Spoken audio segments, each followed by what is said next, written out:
अभी कुछ दिनों पहले एक ट्वीट में आनंद महिंद्रा ने शेयर किया था कि कंपनीज जो हैं जो आज की डेट में मैन्युफैक्चर कर रही हैं as compare to their first products, कोई भी विश्वास नहीं कर सकता था कि वो आज की डेट में कभी भविष्य में जाकर ऐसी चीजों को बनाएंगी। जैसे कि सोनी इलेक्ट्रिक राइस कुकर्स बनाती थी, सैमसंग फ्रूट एंड फिश का बिजनेस करती थी। इसी तरीके से क्या कभी हमने सोचा था कि एक सुई बनाने वाली कंपनी एक ऐसे प्रोडक्ट को बनाएगी जो आके जाके मोटरसाइकिलिंग इंडस्ट्री में एक रिवॉल्यूशन लाएगा और कहीं ना कहीं एक पूरा एक अलग से एक ब्रांड एस्टेब्लिश हो जाएगा जो कि वर्ल्ड वाइड फेम अचीव करेगा। जी हाँ दोस्तों, मैं बात कर रहा हूँ रॉयल एनफील्ड के बारे में और आज हम बात करेंगे कि रॉयल एनफील्ड को डूबते हुए से कैसे इसके स्टार परफॉर्मर यानी कि जो कह सकते हैं इसके सीईओ जो करंट में है मिस्टर सिद्धार्थ लाल ने कैसे इसको सेव किया। सबसे पहले इसकी हिस्ट्री की बात करेंगे, इसके डाउनफॉल की बात करेंगे और फिर बात करेंगे कि कैसे सिद्धार्थ लाल ने एक सेवियर बन के इस कंपनी को बिल्कुल जीरो से स्क्रैच से स्टार्ट करके इसको इतना बड़ा वर्ल्ड वाइड जो है एक ब्रांड बना दिया जो कि आज की डेट में हार्ले डेविडसन को भी टक्कर देता है। दोस्तों शुरुआत हुई थी इसकी रेडिश कंपनी से जो कि यूके में बेस्ड थी और ये एक निडल बनाने वाली कंपनी थी जिसने धीरे धीरे जो है वो बाइसिकल्स जो है डेवलप की, पार्ट्स वगैरह बनाने शुरू किए, बाइसिकल्स वगैरह बनाई जिसको कि रॉयल एनफील्ड बोला जाने लगा। उसके बाद में 1901 में सबसे पहली रॉयल एनफील्ड बाइक जो है बन के तैयार हुई थी और उसके बाद में 1926 में उस प्लांट में एक बहुत ही मैसिव फायर भी हुई थी जिसमें कि सिर्फ इन हाउस फायर ब्रिगेड ही उस वक्त उसको बचाने के लिए अवेलेबल थी। 1932 में कंपनी ने फाइनली उस आइकॉनिक बुलेट को बर्थ दिया और बाइक बनाकर तैयार की जिसको कि आगे वर्ल्ड वॉर में भी यूज किया गया था।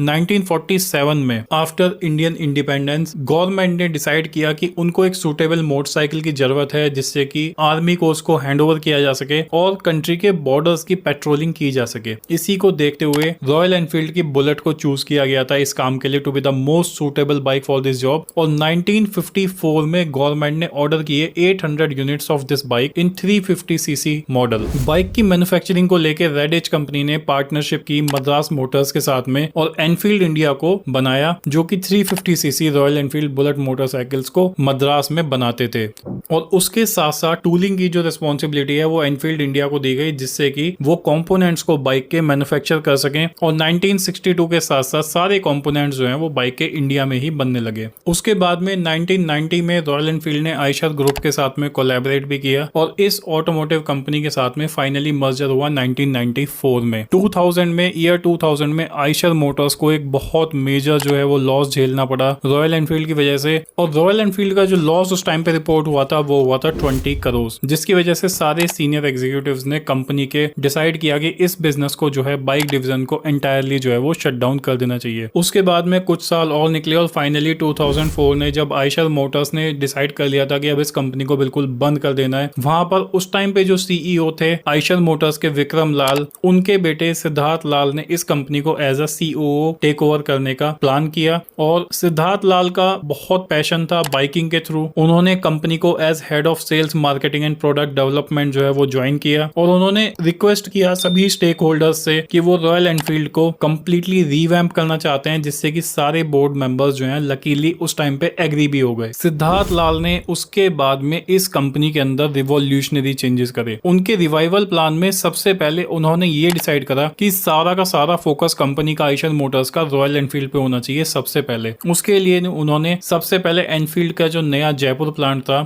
उसको शट डाउन किया अपनी फंडिंग को और अपनी कॉस्ट को कट डाउन करने के लिए और उसके बाद में जो डीलर डिस्काउंट्स थे जो कि कंपनी को लगभग 80 लाख पर मंथ पड़ते थे उनको भी कट डाउन किया। धीरे धीरे करके कंपनी की सेल्स जो है वो इंप्रूव होने लगी और धीरे धीरे रॉयल एनफील्ड जो है वो आयशर मोटर्स के ग्रुप ऑफ कंपनीज में एज ए स्टार परफॉर्म करने लगा। लेकिन ये सब कुछ ऐसे ही नहीं हुआ, इसके पीछे सिद्धार्थ लाल की बहुत सारी मार्केटिंग टेक्निक्स जो है वो इसमें इन्वॉल्व थी। सबसे पहली बात, सिद्धार्थ लाल जो है खुद एक बाइकर थे। उन्होंने बाइक को लेकर पूरा इंडिया का टूर किया। उन्होंने ये समझने की कोशिश की कि इस बाइक पे बैठने के बाद में जब भी कोई इंसान निकलता है तो उसको क्या एक्सपीरियंसेस फेस होते हैं, क्या वो बिटर एक्सपीरियंसेस हैं, क्या वो पॉजिटिव एक्सपीरियंसेस हैं, बाइक के अंदर क्या प्रॉब्लम्स हैं। जो भी प्रॉब्लम्स थी उन्होंने अपने R&D डिपार्टमेंट को फॉरवर्ड की। उन्होंने उस बाइक को बेटर एंड बेटर बनाने की तरफ जो है वो सारे स्टेप्स जो है वो इनिशिएट किए। उन्होंने R&D पे बहुत फोकस किया। उसके अलावा रॉयल एनफील्ड का जो एक परसेप्शन था कि ये सिर्फ एक मिलिट्री बाइक है, इसको उन्होंने चेंज करने के लिए बहुत सारे स्टेप्स लिए। जैसे कि उन्होंने of road rallies, adventurous rides, ऐसे इवेंट्स को ऑर्गेनाइज किया जैसे कि हिमालयन ओडिसी हो गया, राइडर मेनिया इन गोवा हो गया। इस तरीके के कल्चरल इवेंट्स को जो कि बाइकिंग को प्रमोट करते थे उसको प्रमोट करना शुरू किया। इससे क्या हुआ, इससे सबसे पहले ये हुआ कि एक कम्युनिटी बिल्डअप होनी शुरू हुई जिसके अंदर की बाइकिंग का एंथुसियाज्म बढ़ा, जो कि आज की डेट में नहीं चाहता था रॉयल एनफील्ड को लेना, या उसके मन में कहीं से कहीं तक नहीं था कि मैं एक रॉयल एनफील्ड बाइक को परचेज करूं। एक सॉफ्ट कॉर्नर बाइक के लिए बनना शुरू हुआ और धीरे धीरे एक क्यूरियोसिटी और एक क्रेज भी जो है वो धीरे धीरे लोगों में डेवलप होना शुरू हुआ। उनका जो इंटरेस्ट था वो इस एरिया में डेवलप होना शुरू हुआ और एक स्ट्रॉन्ग कम्युनिटी जो है वो रॉयल एनफील्ड की बल्कि निकल के सामने आई। कोई भी बाइक को उठा के देखो, अगर आप बजाज पल्सर को देखो तो कोई भी दो अगर पल्सर होल्डर्स हैं वो आपस में इतना इजीली कनेक्ट नहीं करते जितना कि दो एनफील्ड होल्डर्स आपस में कनेक्ट करते हैं। रॉयल एनफील्ड होने के साथ साथ एक सामने वाले का अपने आप से ही परसेप्शन बन जाता है, एक पर्सनैलिटी कैरेक्टरिस्टिक बन जाता है when a person owns a royal Enfield. उसके बाद में सिद्धार्थ लाल जो है वो यहाँ पे नहीं रुके, उन्होंने जितने भी शोरूम्स रॉयल एनफील्ड के थे, पहले जो ओल्ड स्टाइल शोरूम्स होते थे उनको सबको एक थीम बेस्ड शोरूम्स के तरह डेवलप करना शुरू किया। आज अगर आप किसी भी रॉयल एनफील्ड के शोरूम में विजिट करते हो तो जैसे शोरूम्स पहले हुआ करते थे अब उससे कंप्लीटली डिफरेंट हो चुके हैं। काफी अट्रैक्टिव वहां पर बाइकिंग हिस्ट्री के स्नैपशॉट्स आपको लगे मिलेंगे। उसके अलावा रॉयल एनफील्ड ने लगभग हर सेगमेंट में जो है वो अपनी बाइक्स लॉन्च की, जैसे कि क्रूजर बाइक्स जैसे कि थंडरबर्ड एक्स जो है वो लॉन्च की। उसके अलावा रॉयल एनफील्ड ने एक माउंटेन बाइक जिसको कि हिमालयन कह सकते हैं वो लॉन्च की। उसके अलावा रिसेंटली रॉयल एनफील्ड ने 2020 में मिटियोर लॉन्च की,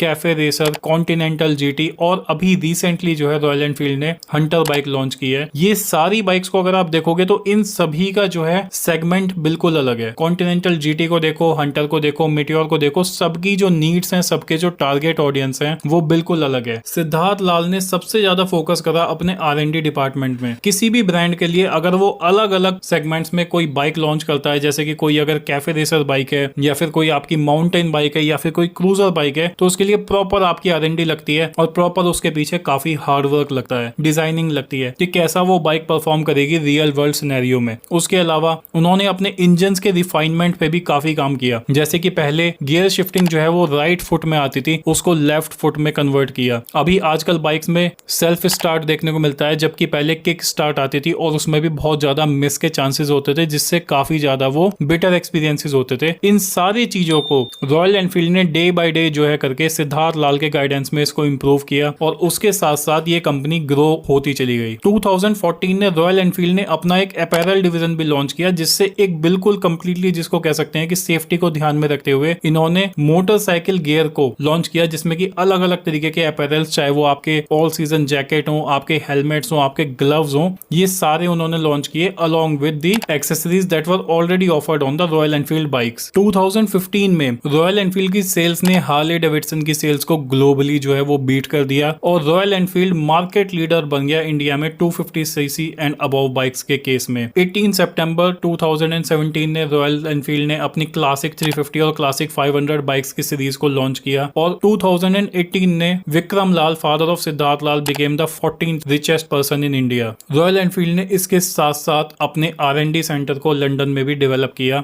अभी अगर लेटेस्ट सेल्स ट्रेंड की बात करें तो यहाँ पर 2021 में 38,572 अगस्त में सेल्स थी, जो इस बार 2022 में 62,236 रही है। 61% की रिकॉर्ड जो है वो ग्रोथ रिपोर्ट की गई है और एक्सपोर्ट्स लगभग सेम है, वहां पर भी 8% की जो है वो ग्रोथ रिपोर्ट की गई है। Royal Enfield is a pure example of how leadership can change and completely transform a business from nothing to everything. दोस्तों, अगर आपको वीडियो पसंद आई हो तो इसको जरूर लाइक कर देना। ये वीडियो बनाने में बहुत सारी रिसर्च, बहुत मेहनत लगती है। Please do appreciate the effort by liking the video and hitting the subscribe button. Thank you so much for watching it. Stay tuned for more such videos if you liked it, and press the bell notification icon in case you don't want to miss such videos. Bye bye, take care of yourself and remember always wear helmets while driving a two-wheeler. Bye bye दोस्तों।